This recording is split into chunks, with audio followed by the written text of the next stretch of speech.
અંકલેશ્વરના કાપોદ્રા વિસ્તારમાં આવેલ અયોધ્યાપુરમ ટાઉનશીપમાંથી ઘર આંગણે પાર્ક કરેલો મહિન્દ્રા સુપ્રો ટેમ્પો ચોરી થવાની ઘટના સામે આવી હતી। આ મામલે ભોગ બનનાર વાહન માલિકની ફરિયાદના આધારે પોલીસે ગણતરીના દિવસોમાં ચોરી કરનાર સ્થાનિક શખ્સની અટકાયત કરી કાયદેસરની કાર્યવાહી હાથ ધરી છે। મૂળ મહારાષ્ટ્રના નાસિકના વતની અને હાલ અંકલેશ્વરના કાપોદ્રા સ્થિત અયોધ્યાપુરમ ટાઉનશીપ 3માં રહેતા સમાધાન પ્રભાકર દેસલે લેબર કોન્ટ્રાક્ટર તેમજ મિનરલ વોટર સપ્લાયનો વ્યવસાય કરે છે।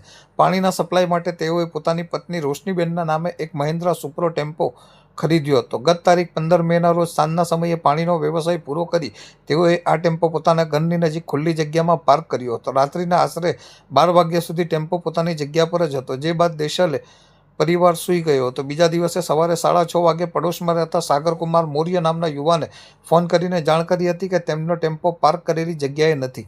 દેસલે પરિવારે તાત્કાલિક આસપાસની સોસાયટીઓમાં તેમજ અંકલેશ્વરના અંસાર માર્કેટ અને નોબલ માર્કેટમાં તપાસ કરી હતી, પરંતુ ટેમ્પોનો કોઈ પત્તો મળ્યો ન હતો। આશરે 1 લાખની કિંમતના આ મહિન્દ્રા ટેમ્પો કોઈ અજાણ્યો ચોર ચોરી કરી નાસી છૂટ્યો હોવાની ફરિયાદ પોલીસ સ્ટેશનમાં નોંધાવી હતી।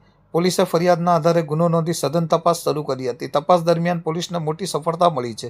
આ ચોરીના ગુનામાં સંડોવાયેલા અને અયોધ્યાપુરમ સોસાયટીમાં જ મકાન નંબર 460માં રહેતા વિનોદકુમાર દલપ્રતાપસિંહની પોલીસે અટકાયત કરી લીધી છે। પોલીસે આરોપી વિરુદ્ધ ભારતીય ન્યાય સંહિતા BNS 2023ની કલમ 303(2) મુજબ ગુનો નોંધી ચોરીનો મુદ્દામાલ રિકવર કરી આ ગુનામાં અન્ય કોઈની સંડોવણી છે કે કેમ તે દિશામાં આગળની કાયદેસરની તપાસ હાથ ધરી છે।